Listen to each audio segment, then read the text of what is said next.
میں حلفیہ کہتا ہوں اگر میری صوبائی حکومت کے کابینہ کے اخراجات سے 100% ان کے زیادہ خرچے نہیں ہیں تو میں سیاست چھوڑ دوں. پی او ایل کا بل کروڑوں روپے پہ جا رہا ہے مہینے میں. پہلے اگر ہماری گورنمنٹ میں پورے صوبے میں 1 کروڑ کا پیٹرول جاتا تھا تو آج وہاں پہ 5 کروڑ کا پیٹرول جا رہا ہے. یعنی سال کے 6 مہینے آپ نے ہاسپٹلز کو دوائیوں سے محروم رکھا.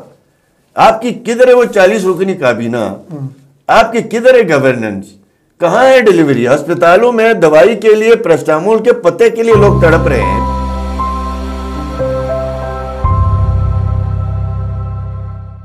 بسم اللہ الرحمن الرحیم. السلام علیکم ناظرین، گلگت میڈیا نیٹ ورک میں آپ کو خوش آمدید. میں ہوں آپ کا میزبان تنویر احمد، پروگرام آئینہ کے ساتھ. ناظرین، تحریک انصاف کی گلگت بلتستان میں حکومت بنے آج 1 سال کا عرصہ بیت چکا ہے، اور اس 1 سال کے عرصے کے دوران اس حکومت کی کارکردگی کو اپوزیشن جماعتیں صفر سے تعبیر کر رہی ہیں، جبکہ حکومت یہ سمجھتی ہے کہ اس نے اس 1 سال کے عرصے میں گلگت بلتستان میں تعمیر و ترقی کے نئے دور کا آغاز کیا ہے.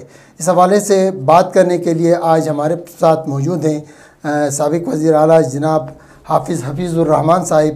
ہم ان سے گلگت بلتستان کے سیاسی حالات کے اوپر بات کریں گے، اور موجودہ حکومت کی طرف سے ان کے دور کے جو منصوبے تھے یا ان کی دور کے جو کارکردگی رہی ہے اس پر ہونے والی تنقید پر بھی بات کریں گے. خود ان کی طرف سے جو حکومت کے خلاف وائٹ پیپر جاری ہوا ہے اس پر بھی کھل کر بات کریں گے. سر، بہت بہت شکریہ آپ نے ہمیں وقت دیا.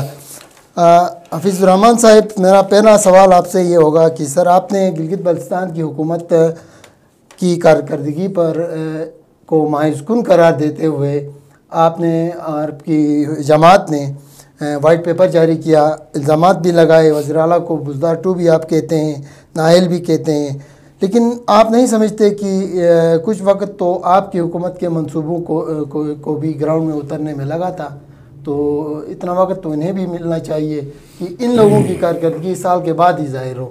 کیا کہیں گے سر؟ دیکھیں، یقیناً 1 سال میں 1 سال کی ہی بات کی جا سکتی ہے. ہم نے یہ نہیں کہا کہ انہوں نے 5 سال کی ہے، 1 سال کی ہی بات کی ہے. تنویر صاحب، اس پہ آپ دیکھ لیں، اس وائٹ پیپر کے جواب میں انہوں نے جو ہے وہ انٹرنیشنل میڈیا تک پہنچ گئے ہیں، اور نیشنل میڈیا میں الیکٹرانک چینلز کے اندر پرائم ٹائم کے اندر جو ہے وہ ٹائم خریدا ہے، اور وہاں پہ جو ہے وہ اپنا نام نہاد یہ جو جھوٹ کا پلندہ چلا رہے ہیں، جس میں تقریر و تحریر کے علاوہ اور کوئی چیز تو نہیں ہے.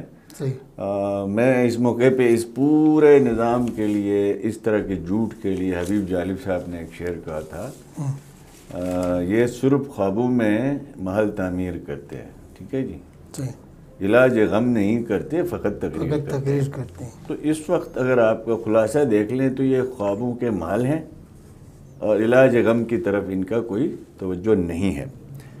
یہ ہم نے جو وائٹ پیپر ایشو کیا تھا اس میں ہم نے فیکٹس بتائے تھے. ایک تو آج تک اس کی تردید، اس کے جواب میں مغلظات بکے گئے، ہمیں گالیاں دی گئی، ذات کو ہم تو اس پہ یقین نہیں رکھتے. اور سیاست ہونی چاہیے، تعمیری ہونی چاہیے، تنقید ہونی چاہیے، تعمیری ہونی چاہیے. پہلی بات تو یہ ہے کہ یہ مسلمہ اصول ہے کہ جب بھی مینڈیٹ چوری کر کے جعلی حکومتیں بنائی جاتی ہیں تو ان کا انجام یہی ہوتا ہے. پاکستان میں 2018 میں تمام تر اداروں نے مل کے مینڈیٹ چوری کر کے اس نالائق نکمے عمران خان کو ملک کا جو ہے وہ پرائم منسٹر کی کرسی پہ بٹھا دیا. آج 4 سال ہو گئے نا اس کو، ان کو تو سال ہو گئے، وہاں تو 4 سال ہو گئے.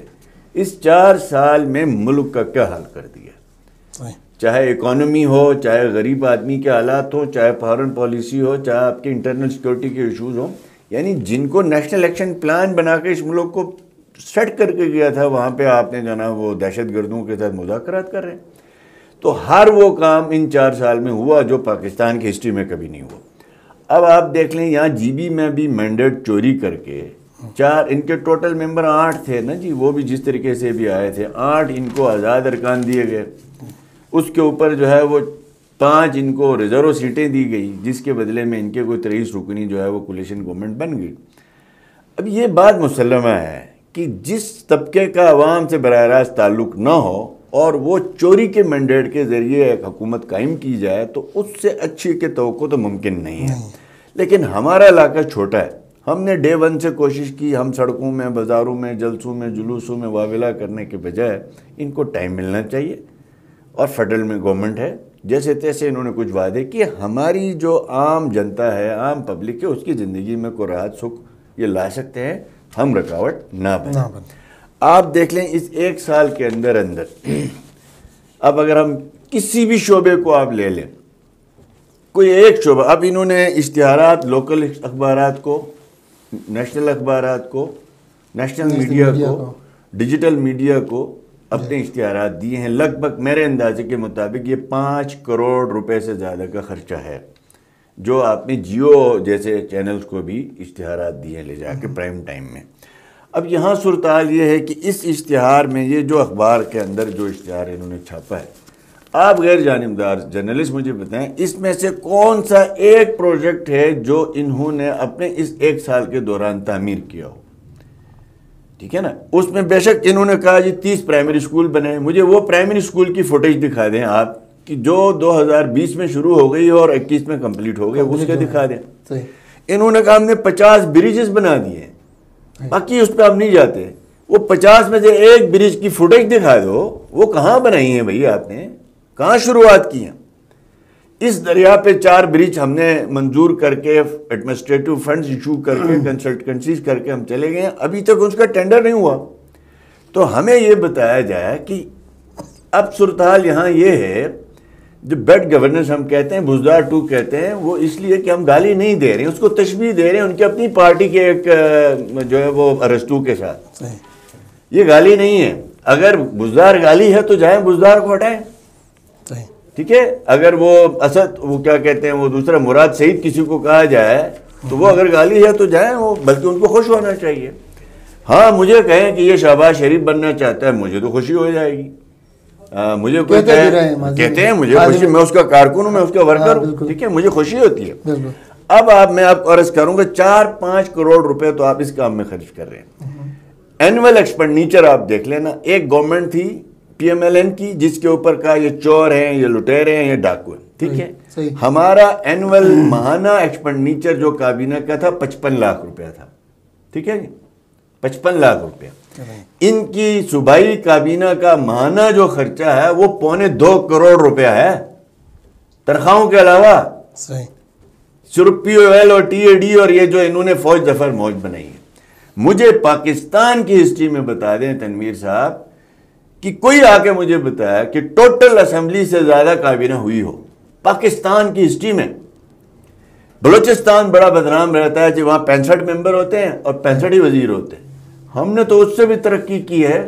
ہمارے 23 رکنی پارلیمانی پارٹی ہے سو کارڈ, 33 رکنی ٹوٹل اسمبلی ہے, اور 40 رکنی جو ہے وہ آپ کے پورٹ فولیو ہولڈرز ہو گئے ہیں. سر یہ سارا جو ہے چونکہ عوامی جو مسائل ہیں ان کے حل کے لیے ہوتا ہے, تو آپ نہیں سمجھتے ہیں کہ زیادہ معاونین کوآرڈینیٹرز ہوں گے تو عوامی مسائل بھی دیکھیں پھر وہ نظر آئے نا ان کے, وہ جائیں نا لوگوں میں جائیں, لوگوں کے مسائل حل کریں. میں اب کل مثال دیتا ہوں, 4 گھنٹہ سڑک بن رہی شاہراہ قائد اعظم, ہر طرف ٹریفک جو ہے وہ بنتی. میں 3 سڑکوں سے گزرتا ہوا وہاں پہنچا تو سڑک بن, ادھر سے بن, ادھر سے بن.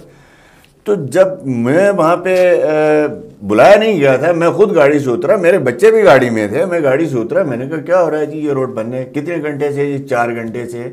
تو کوئی آیا ہے تو 40 میں سے ایک بھی نہیں ہے, نہ ڈی سی ہے نہ ایس پی ہے. بھائی یہی کام ہوتا ہے عوام کے نمائندوں کو, یا کسی کو آپ پولیٹیکل آفس دیتے ہیں, وہ جائے پبلک کو انگیج کرے. وہاں ہم لوگ اترے, ہم نے لوگوں سے بات چیت کی, ہم نے کہا کہ لوگوں کو تکلیف ہے, لائنیں لگی ہوئی ہیں, ایمبولینسیں کھڑی ہوئی ہیں, آپ لوگوں کو راستہ دیں, آپ کو 4-5 دن لوگوں کو انتظام, اس کو ڈپارٹمنٹ کو ٹائم دیں. تو ایسے موقعوں میں نظر آنے چاہیے, وہ ہے ہی نہیں. تو پھر یہ کس بات کی دوا کے مرض ہیں. اب آپ دیکھیں دوسرا بہت ضروری معاملہ ہے, یعنی آپ کو میں نے بتایا 4-5 کروڑ روپے ادھر, 4-5 کروڑ روپے انہوں نے جو ہے وہ حضور علیہ السلام کے سیرت کے نام پہ یہاں پہ لنگر شنگر کے نام پہ اڑا دیے. اور میں نے پچھلے اس میں الزام لگایا تھا کہ 7 کروڑ روپے انہوں نے جو اس سیزن کے اندر ان کی جو فیملیز آتی رہی ہیں پی ٹی آئی کی وزراء کی, اور ان کو گاڑیاں, کھانا پینا, رہائش کے لیے آپ کے صوبے کے بجٹ سے نہیں دیے گئے ہیں پیسے. تو یعنی لگ بھگ یہ 40-50 کروڑ روپے کا جو ضیاع ہوا ہے سال کے اندر. اب اس کے ایک دوسری سائڈ آپ دیکھ لیں، گورننس ہوتی تو ہاسپٹلس کی دوائیاں ہر سال ٹینڈر ہوتی ہیں، ہر سال ہوتی ہیں، ایک ریگولر بجٹ ان کو مختص ہوتا ہے، اس کے تحت آپ ان کی دوائیاں انشور کرتے ہیں ہاسپٹلس کے اندر۔ آج دسمبر 5 ہے نا جی، سال کا 6 مہینے گزر گئے، آپ کے کسی ہاسپٹل میں سرکاری دوائی آئی ہے؟ ٹینڈر ہوا ہے ابھی تک؟ نہیں ہوا۔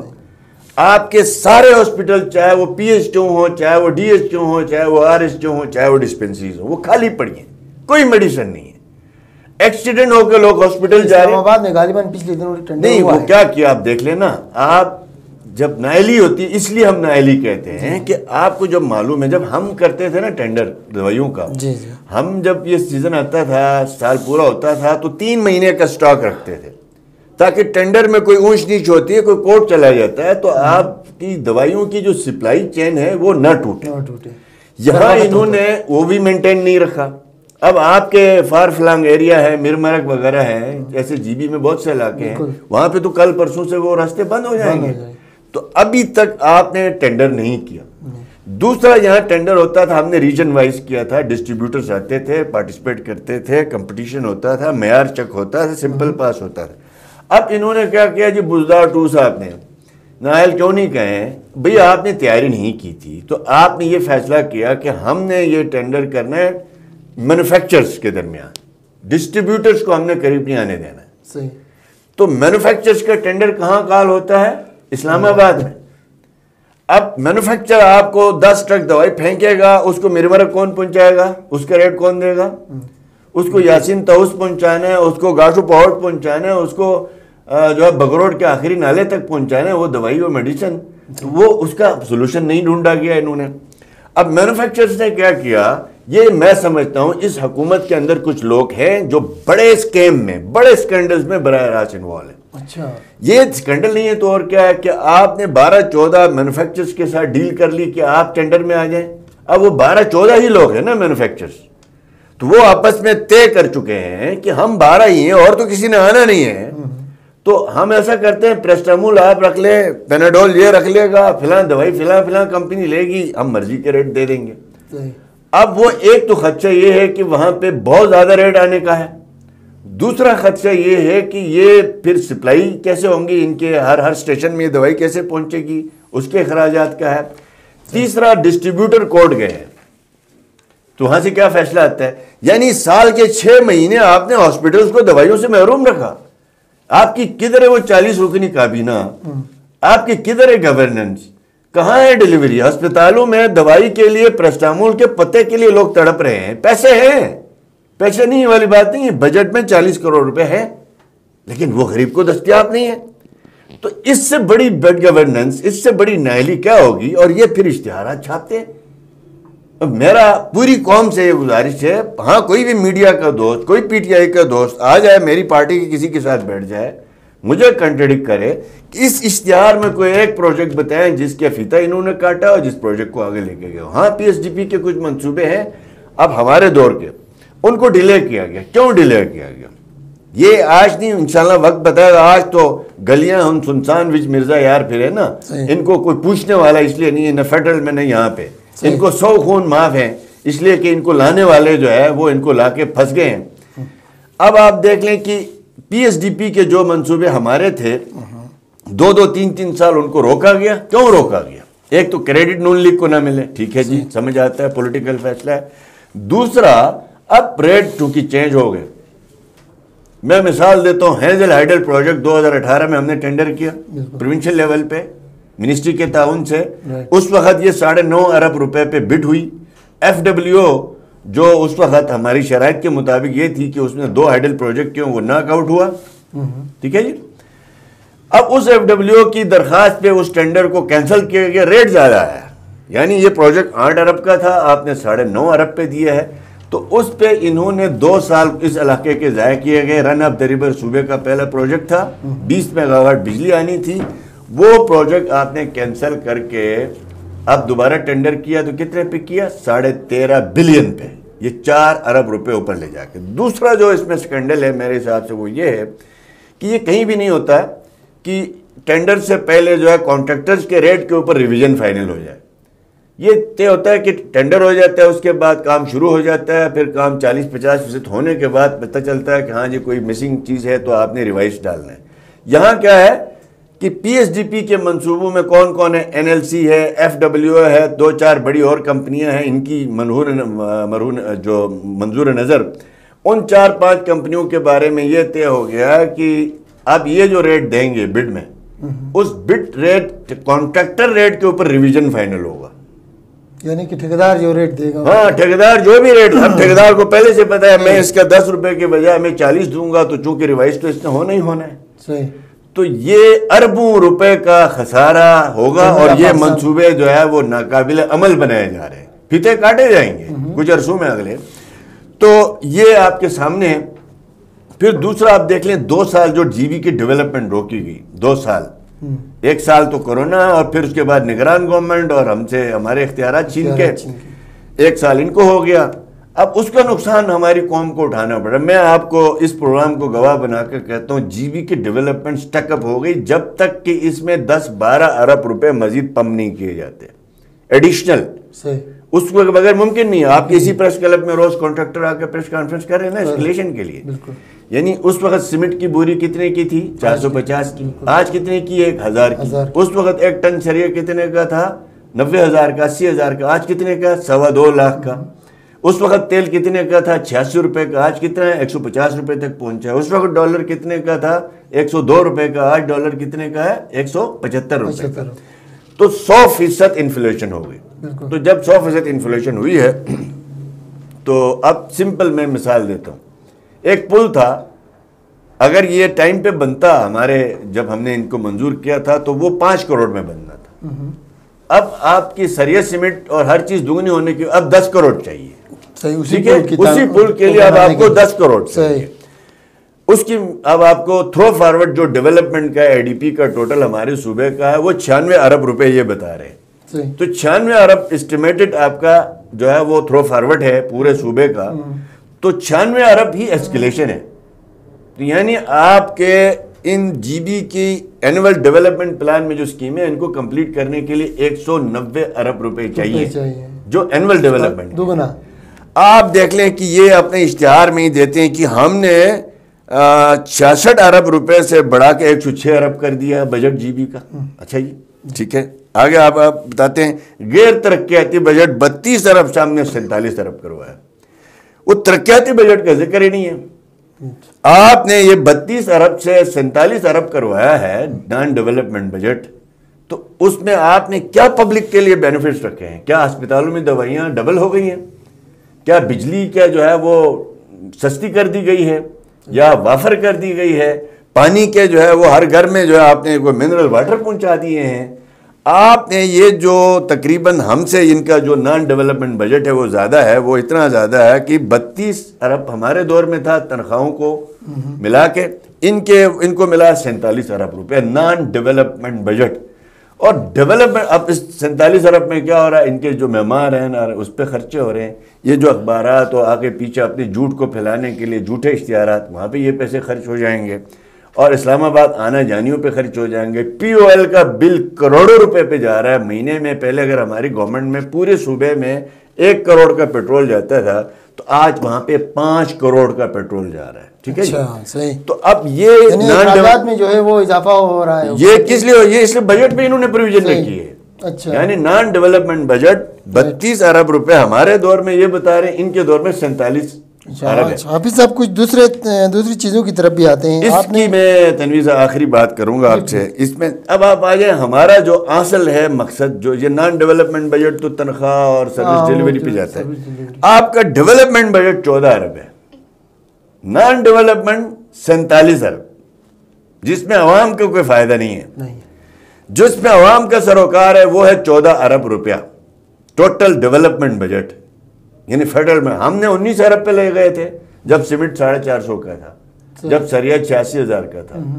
آج انفلیشن وائز ہمارا جو ڈیولپمنٹ اینول بجٹ ہونا چاہیے وہ 30 سے 33 ارب ہونا چاہیے، اب 14 ارب روپے ہے، اور اسکیموں کا جو اسٹیمیٹڈ کاسٹ ہے وہ 190 ارب روپے ہے۔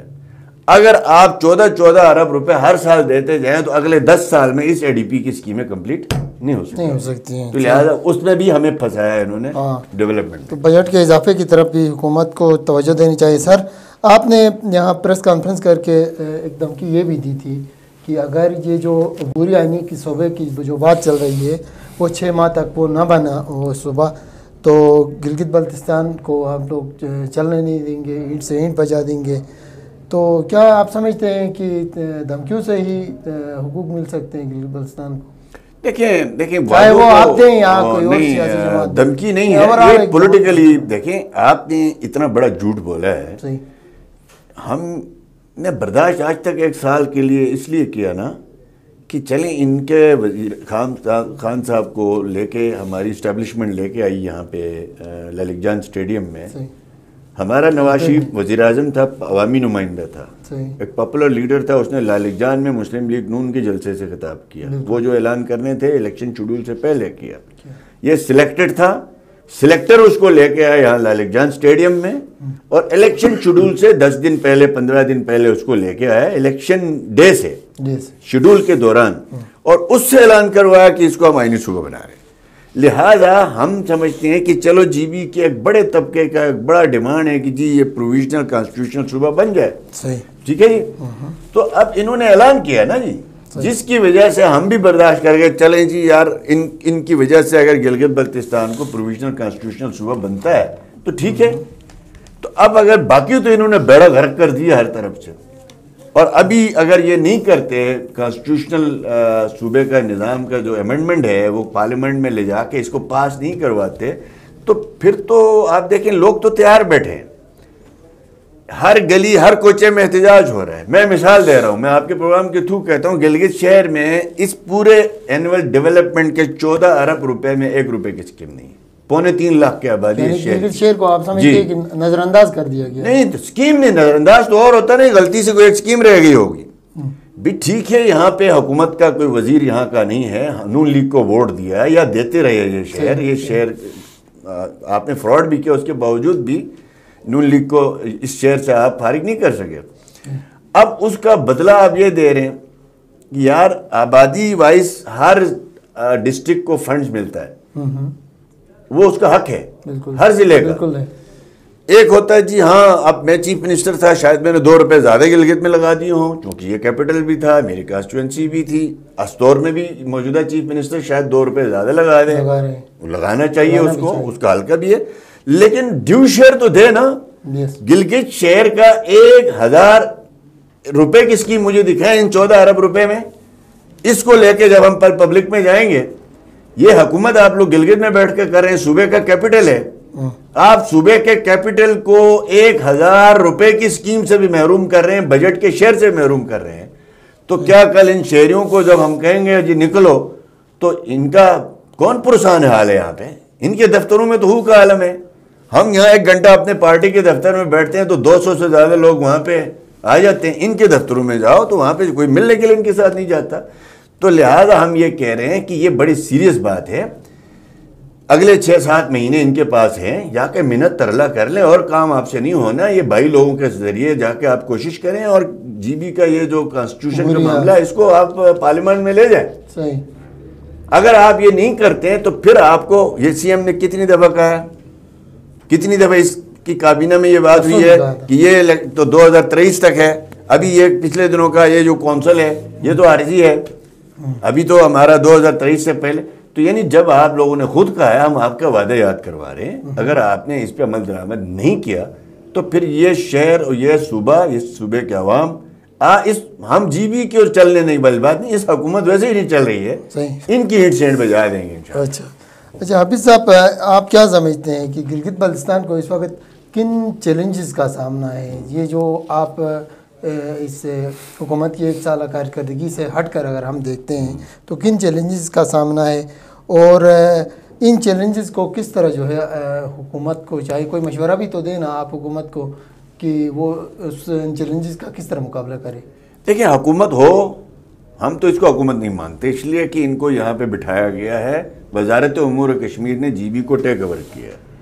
وہ ووٹ لے کر آئے ہیں، یہ بھی تو مانے نا، ایک پروسیس سے گزر کر آئے. اس وقت جو ہے کہ یہ تو آپ الزام لگا رہے ہیں دیکھیں میں آپ کی بات سے اتفاق کرتا ہوں، ٹھیک ہے ووٹ تو لے کے نہیں آئے ہیں، ووٹ لے کے 14 سیٹیں بنتی ہیں کم سے کم زیادہ اکثریت کے لیے، ان کے پاس 8 آئی تھی. صحیح. اس سے ہٹ کے آپ دیکھ لیں کہ وزارت امور کشمیر نے گلگت بلتستان میں ٹیک اوور کیا کہ نہیں کیا. یعنی اس وقت آپ کے بڑے معاملات سارے وزارت امور کشمیر کے پاس. سر یہ الزام اس وقت بھی لگا جب 2015 میں انتخابات ہو رہے تھے اور برجس طاہر صاحب جب ادھر الیکشن کی سرگرمیوں کو مانیٹر کر رہے تھے اس وقت. مجھے ایک جلسہ بتا دیں چودھری برجس طاہر نے الیکشن کے دوران کسی پبلک میں کسی جلسے میں آ کے کوئی تقریر کی ہو، کوئی الیکشن انجینئر الیکشن کی بات اس وقت بھی کی گئی. ٹھیک ہے وہ بات الگ 2020 میں بھی ہمارے کسی وفاقی وزیر نے آ کے چوک چراہوں میں ہمارے وزیر یہ تو نہیں کہا. یہ بات حقیقت ہے. اب میں اس پہ نہیں جاتا، ہم یہ کہہ رہے ہیں اس حکومت کو چاہیے اگر یہ اپنی عوام کی منتخب حکومت ہے، اپنے آپ کو سمجھتی ہے، انہوں نے ڈیلیور کرنا ہے، تو سب سے پہلے اپنے رویے ٹھیک کریں نا، تنقید برداشت کریں. اب ان پہ تنقید کی جاتی ہے، میں جب تنقید کرتا ہوں تو میرے آس پاس تعلق واسطے والے سارے افسروں کو کھڈے لائن لگایا جاتا ہے. یہ پھر انتقام ہوتا ہے. آپ نے ابھی کل پرسوں کیا کیا، ایک فیض اللہ لون صاحب کو اٹھا کے گریڈ 20 کے افسر کو لا کے آپ نے 18 میں پھینک دیا. کس لیے کہ اس کا بھائی آپ پہ تنقید کرتا ہے، برکت اللہ لون صاحب. وہ جو ہے وہ ایک انٹرنیشنل اکانومسٹ ہے، وہ اپنی تجزیے دیتا ہے آپ کی پارٹی کے خلاف. یہ برداشت نہیں ہوتا آپ سے. آپ نے مرمرک کے 10-10 ہزار روپے کے ٹھیکیداروں کو جو ہے وہ جینا حرام کر دیا. جو آپ کے خلاف بولتا ہے آپ کہتے ہیں ان کو جناب ہم جینا نہیں دیں گے. تو اس طرح سے نہیں چلے گا. او بھائی آپ کا سالہ میرے دور میں چیف منسٹر تھا، میرے آفس میں 3 سال تک وہ میرا جو ہے وہ ڈپٹی سیکرٹری رہا ہے. میں نے تو اس کو کبھی تنگ نہیں کیا. آپ تھے ہماری جماعت میں نہیں تھے. آپ کا بھائی سگا میرے ساتھ 5 سال اسپیشل برانچ کا آئی جی رہا ہے. میری پارٹی کے استور کے لوگوں کی مخالفت کے باوجود میں نے اس کو نہیں ہٹایا. میں یقین رکھتا تھا right man for right job. آپ نے کیا کر دیا اس 1 سال کے اندر، سیکرٹریوں کی 3 دفعہ پوسٹنگ، اور آپ ڈھونڈ کو افسروں کو جو ہے وہ نشانہ بنانا چاہتے ہیں. یاد رکھیں ہم تو اپوزیشن میں ہے، ریلیکس ہے. ہمارے کسی آفیسر کو آپ اس بیس پہ انتقامی کارروائی بناتے ہیں، تنخواہ تو اس کو ملے گی، گھر میں رہے گا بے شک، کوئی بات نہیں. صحیح سر. آپ اس سے بعد آ جائیں. ایک تو میری یہ گزارش ہے، یہ چھوٹا سا علاقہ ہے، یہ افورڈ نہیں ہوتا، یہ کوئی افورڈ نہیں کر سکتا. ہم نے کی ہے. دوسرا آپ سے یہ کہیں گے کہ جی اس گلگت بلتستان کے حوالے سے وہ جو گنڈاپور صاحب اور زلفی بخاری صاحب کی جو عزائم ہیں اس کے خلاف آپ کھڑے ہو جائیں، ہم بھی ساتھ دیں گے. وہ کیا ہے؟ پی ٹی ڈی سیز ہے، 17 ارب کی پراپرٹی ہے. ہم نے اس وائٹ پیپر میں یہی ذکر کیا ہے، اس کا بھی کیا ہے. 17 ارب کی پراپرٹی ہے پی ٹی ڈی سیز کی گلگت بلتستان. باقی پی ٹی ڈی سی صوبوں کو دے دی. جی بی اور اے جے کے کو آپ پی ٹی ڈی سی کیوں نہیں دے رہے ہیں؟ ایسٹ اینڈ لائبلٹیز کے ساتھ ہماری لڑائی تھی گنڈاپور کے ساتھ، چلو ہمیں نہیں دیا تو آپ کو دے دیں. باقی صوبوں کو آپ نے دے دیا. آپ نے 2 سال پی ٹی ڈی سیز بند رکھی ہیں، 10 کروڑ کا نقصان ہوا ہے. اس کا کون ذمہ دار ہے؟ آج وہ پی ٹی ڈی سیز آپ نیلام کرنے جا رہے ہیں پرائیویٹ سیکٹر میں اپنے چہتوں کو. کون لوگ ہیں؟ زلفی بخاری صاحب کے اور کیا کہتے ہیں یہ جو گنڈاپور صاحب کے کچھ لوگ ہیں جن کو جو ہے وہ لیز پہ دیے جا رہے ہیں. اور یار آپ کی 17-18 ارب کی پراپرٹی یہ اس وقت یہ 2017 کی ویلیوز ہیں. ابھی آپ دیکھ لیں گے یہ جو 30 ارب کی پراپرٹی ہے، صوبے کا سب سے بڑا ایسٹ ہے. آپ لیں، آپ اسٹین لیں، ہم آپ کے ساتھ کھڑے ہیں. یہ اس کو ملائیں، ہمارے ریسٹ ہاؤس کو ملا لیں. ہم نے جو پلان بنایا تھا ہماری گورنمنٹ کا وہ یہ تھا، P T D Cs plus rest houses ہمارے 100، ان سب کو ملا کے ایک ٹوریزم پروموشن ڈیولپمنٹ کمپنی بنائیں گے اور 2000 روم صوبے میں ہم دستیاب کریں گے. اور ان کو پرائیویٹ جی بی کے اپنے جو ہوٹل اونرز ہیں ان میں بڈ کروائیں گے اور ان کو سال 2 سال کے لیے دیں گے. تو کریں گے کام. صحیح، ٹھیک ہے جی. اور اس کے علاوہ دوسرا پاور پالیسی کا کہتے ہیں ہم کر رہے ہیں. ہم نے پاور پالیسی اسمبلی سے منظور کروائی ہوئی، اس کو صرف فیڈرل گورنمنٹ نے نوٹیفائی کر رہا ہے. اچھا، نوٹیفائی نہیں کر رہا ہے وزارت امور کشمیر. وجوہات یہ ہیں کہ امجد صاحب جو اس وقت اپوزیشن لیڈر ہیں، وہ جب کونسل کے ممبر تھے اس وقت 2012 میں ایک ایکٹ پاس کیا کونسل کا. اس ایکٹ میں کہا گیا ہے کہ جو جی بی کے اندر ہائیڈل پروجیکٹ لگیں گے نئے یا پرانے، ان سب کا 30% نیٹ ہائیڈل پروفٹ آپ نے کونسل کو دینا ہے. اچھا، تو اب ہم نے جب ساری پالیسی بنا کے وزارت امور کشمیر کے پاس یہ پینڈنگ کیس تھا تو اس حکومت نے آ کے ہمیں کہا کہ پہلے آپ ہمیں اپنے پروجیکٹ کا ہائیڈل پروفٹ میں سے 30% دے دیں، پھر آپ کو ہم یہ نوٹیفائی کرتے ہیں. او بھائی وہ نوٹیفیکیشن لے لو وہاں سے, کونسل اب دوبارہ بن گئی ہے, اس میں امینڈمنٹ لے آؤ اور 50 میگا واٹ تک کے بجلی گھر, 100 میگا واٹ تک کے پروونشل گورنمنٹ کو پرائیویٹ سیکٹر کے ذریعے بنوانے کا اختیار ملنا چاہیے. یہ بہت اہم ضرورت ہے. پھر یہ جو دریا ہے جی آپ کے سامنے, یہ بات لمبی ہو جائے گی لیکن یہ ضرور بڑی اہم بات ہے. ہم نے اس کے لیے ایک اسٹڈی کروائی, اٹلی سے ہم نے ٹیمیں منگوائی ایفاد کے تھرو. اس دریا کی کیسکیٹنگ, ڈگنگ اور ششی لائننگ, اس کے لیے 7 ارب روپے چاہیے تھے. 7 ارب روپے. اس سے یہ ہوگا کہ آپ کا یہ پورا دریا سموتھ ہو جائے گا, اس کے بوٹس چلیں گی, اس پہ اوپر فشنگ پوائنٹ بنیں گے, اس کے اوپر ٹورسٹ پوائنٹ بنیں گے, اور ہر سال جو ہزاروں کروڑ پروٹیکشن پہ لوگوں کی, اور لوگ دریا پہ مال مویشی لے کے جاتے ہیں, گاڑیاں دھوتے ہیں, یہ ختم ہوگا. یہ جو ہے لندن کی طرح آپ کا دریا جو ہے وہ کیسکیٹنگ اور ڈگنگ اور ششی لائننگ ہے. اس کے لیے آپ کی گورنمنٹ نے ہمیں NOC نہیں دی, فیڈرل گورنمنٹ نے ہمیں, چائنیز نے انویسٹر لا کے دیا تھا, چائنا نے. اچھا انویسٹر تھے, انویسٹر تھا, نہیں مل سکی, فیڈرل گورنمنٹ نے ان کو NOC نہیں دی. آپ لیں اس طرح کے پروجیکٹ لیں, ہنزا میں کرنا ہے یہ کام, یہ گزر میں کر رہے ہیں, اس کردو میں کر رہے ہیں, یہ کام بڑے اہم ہیں. اور اسی طریقے سے آپ یہ گندم ہے, آپ نے چوکر کھلا دیا, اشتہار میں کہہ رہے ہیں ادھر دودھ شہد کی نہریں بہا دی ہیں, آپ کہہ رہے ہیں کہ ہم نے 2 ارب روپے سبسڈی میں پیسے زیادہ لیے ہیں. کل کی خبر ہے کہ 20,000 بوری جو ہے وہ یومیہ ماہانہ طور پہ کاٹی جا رہی ہے, اور ہر بوری کے اوپر 15 کلو کم کی وہ شکایت آ رہی ہے. چوکر تو گھر گھر عام ہو گیا ہے. تو آپ مہربانی کریں, جو آلریڈی پریکٹس میں اچھی چیزیں چل رہی تھی سموتھلی, اس پہ دھیان دیں. گورننس جو ہے وہ انتقامی کارروائیوں کا نام نہیں ہے, گورننس جو ہے دھمکیوں کا نام نہیں ہے. یہ گلگت بلتستان ہے چیف منسٹر صاحب, آپ بھول جائیں گے جب آپ کے سامنے جب لوگ کھڑے ہوں گے نا. ابھی تو بالکل نجی مجلسوں میں بات ہو رہی ہے. میری آپ سے گزارش ہے, آپ کی کابینہ میں بڑے اچھے لوگ بھی ہیں, ان سے مشورہ کریں. آپ جن کے ہاتھوں میں کھیل رہے ہیں, یہ کب تک خان صاحب آپ کو وہاں پہ پروٹیکشن کرتا رہے گا؟ اس کے پہ تو شاید سال ہے, 1.5 سال ہے. آپ نے اس صوبے میں رہنا ہے. یہ انتقامی کارروائیاں بند کر دیں, اپنے کام پہ دھیان دیں. چھوٹا علاقہ ہے, ہمیں بھی مجبور نہ کریں. ہم جو ہے وہ اب کل عوامی ایکشن کمیٹی والے سڑکوں میں بیٹھے ہیں, ہم بھی جا کے بیٹھ جائیں کسی سڑک پہ. آپ یہی چاہتے ہیں؟ آپ نے جو بدزبان قسم کے آپ نے جو لوگ بھرتی کیے ہوئے ہیں, ان کو آپ سمجھائیں, اخلاق کے دائرے میں رہیں. جواب ضرور دیں لیکن تمیز کے دائرے میں رہیں. جی بالکل صاحب صحیح کہہ رہے ہیں کہ جو بھی جواب اگر اپوزیشن کی طرف سے حکومت کو آتا ہے تو اس کا جواب احترام ہمارے وائٹ پیپر میں انداز میں ہونا ہے. ہمارا وائٹ پیپر ریٹن میں ہے, اس کا شک وائز ہمیں جواب دیں. اچھا سر, آخری سوال کی طرف جاؤں گا کہ ہماری معلومات کے مطابق صوبائی حکومت اور صوبائی جو اسٹیبلشمنٹ ہے اس کے درمیان کچھ انبن سی ہے, اور ایک اعلیٰ حکومتی شخصیت نے ثالث کے کردار کے لیے آپ سے رجوع کیا ہے, کیا کہیں گے سر؟ دیکھیں یہ بدقسمتی ہے, میں تو خاص ثالثی نہیں کر سکتا, نہ تو میں اس طرح, ہاں مجھے کچھ دوستوں نے کہا, لیکن میں یہ عرض کر رہا ہوں, دیکھیں حکومت نام ہوتی ہے تمام تر اداروں کے ساتھ ملا کے. چند اسمبلی کے ٹریجری بینچز میں بیٹھے ہوئے ممبروں کا نام حکومت نہیں ہوتا. حکومت میں جب بندہ بیٹھتا ہے وہ ریسیونگ اینڈ پہ ہوتا ہے, اس نے تنقید بھی برداشت کرنی ہے, اداروں سے رائے بھی لینی ہے, ان کو ساتھ لے کے بھی چلنا ہے. تو اس وقت یہاں ادارے جو ہے وہ یہ وہی ادارے ہیں جو ان کو لے کے آئے.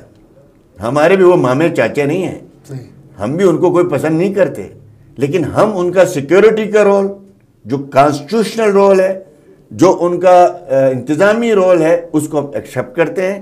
اگر آپ ساتھ لے کے نہیں چلیں گے تو یہی ہو رہا ہے نا کہ آپ کی فائلیں نہیں نکل رہی ہیں, آپ کے فیصلے نہیں ہو رہے ہیں, سال میں PC1 کا فیصلے نہیں ہو رہے ہیں. وجہ کیا ہے؟ آپ نے بیوروکریسی کے ساتھ بھی بگاڑ دی, آپ نے اسٹیبلشمنٹ کے ساتھ بھی بگاڑ دی. کس لیے؟ اپنی ذات کے خاطر, اپنی ذات کے خاطر, اپنی انا کے خاطر. جی میں کوئی سپر چیف منسٹر ہوں. آپ آئیں, مہربانی کریں, لا اینڈ آرڈر پہ دھیان دیں. سیکیورٹی اداروں کا جو کام ہے ان کا انپٹ لیں, ان کا انپٹ کے مطابق عمل درآمد کرنے کی جو ان کی ڈیوٹی ہے.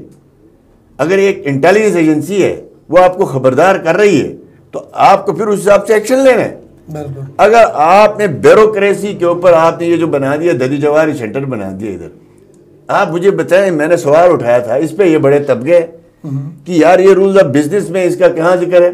کون سے کابینہ کے فیصلے کے تحت یہ بنی ہے؟ کون سے اسمبلی ایکٹ کے تحت یہ بنی ہے؟ آپ 10-10 لاکھ تنخواہیں دے رہے ہیں وہاں پہ لوگوں کو۔ ایک میرے والد کی بنائی ہوئی وہ بلڈنگ ہے، 1969 میں بنائی میرے والد صاحب نے وہ بلڈنگ۔ آج اس بلڈنگ کے اوپر آپ نے 8 سے 9 کروڑ روپے لگا دیے ہیں، ٹھیک ہے جی، صرف ڈیولپ اس کے مینٹیننس کے اوپر۔ کہتے ہیں اس کے فگر سامنے لیں، یہ کتنا پیسہ اس بلڈنگ پہ لگایا ہے۔ اب وہاں پہ جو لوگ ہیں وہ سارے این جی اوز کے لوگ ہیں، اچھے لوگ بھی ہمارے دوست ہیں۔ بھئی آپ نے ایک سپر بیوروکریسی کا ایک ٹولہ اوپر بٹھا دیا، اس کا رول ہی کوئی نہیں ہے۔ اب یہ جو ددی جواہری سینٹر ہے، مجھے بتائیں اس کا کیا رول ہے؟ کیا اس کا ریکمنڈیشن کا رول ہے؟ تو پھر اتنا بڑا خرچہ کرنے کی کیا ضرورت ہے؟ اگر اس کا امپلیمنٹیشن کا رول ہے، کہہ رہے ہیں کہ وہ پالیسیاں بنائیں گے، حکومت کو دیں گے، حکومت ان پر امپلیمنٹ کرے گی، گلگت بلتستان کی ڈیولپمنٹ ہوگی اور ترقی کے عمل کو تیز کیا جائے گا۔ یہ خان صاحب کے 4 سال میں ناکامی در ناکامی کے پیچھے اس طرح کے ادارے ہیں۔ وہاں پہ اسی طرح کے جو ہے وہ نان گورنمنٹل آرگنائزیشن بیٹھی ہوتی تھی، نہ وہ کابینہ میں ہوتے تھے، نہ وہ سیکٹری ہوتے تھے، نہ وہ آفیشل ہوتے تھے۔ وہ خان صاحب نے ان کو ٹاسک فورس کے نام پہ بٹھایا ہوتا ہے۔ تو جو بیڑا غرق پاکستان کا کیا، یہ میں سمجھتا ہوں یہاں پہ چونکہ رول نہیں بنتا نا، آپ کی آلریڈی ایک ہرارکی ہے، چیف منسٹر صوبے کا چیف ایگزیکٹو ہے، چیف سیکٹری انتظامی سربراہ ہے، اس کے نیچے ہر سیکٹری بیٹھا ہوا ہے، تو آپ وہاں بہتری لائیں، اچھے لوگ ڈھونڈیں۔ آپ نے اس کی بجائے، یعنی آپ یہ سمجھتے ہیں اس گلگت بلتستان میں جتنے آفیسر ہیں، بیوروکریٹ ہیں، یہ نکم ہیں، نالائق ہیں، تو چند این جی اوز کے لوگ جو ہے وہ آ کے پالیسیز بنائیں گے اور وہ اس کو امپلیمنٹ کریں گے؟ کیا کل وہ ددی جواہری سینٹر والے پبلک اکاؤنٹس کمیٹی میں جوابدہ ہیں؟ جوابدہ وہاں پہ پرنسپل اکاؤنٹنگ افسر ہے جو سیکٹری ہے۔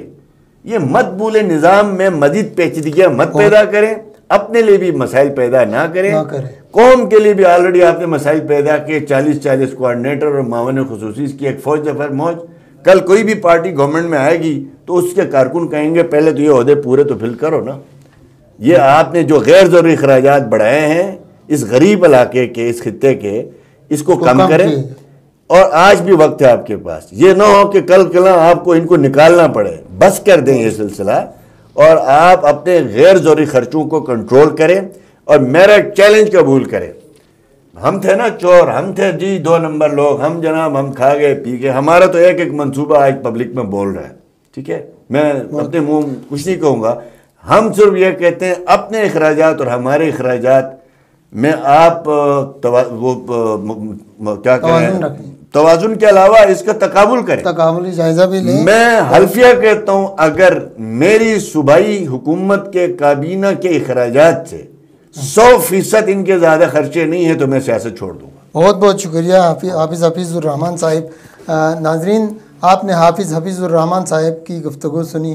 یقیناً ان کی جو باتیں ہیں خاص طور پر گورننس کی بہتری کے حوالے سے، کیونکہ ان کا 5 سالہ تجربہ بھی رہا ہے، اس سے پہلے بھی ان کا ایک طویل سفر ہے سیاسی اور جو جمہوری نظام کی مضبوطی کے حوالے سے، تو حکومت کو بھی چاہیے کہ وہ چونکہ عوام کو جواب دہ ہے اور عوامی جو ایشوز ہیں یا عوامی فنڈز کی تقسیم ہے اس میں کفایت شعاری کا جو نعرہ لگا کر یہ آئے ہیں اس پر قائم رہیں اور اسی کے تحت نظام کو آگے بڑھائیں۔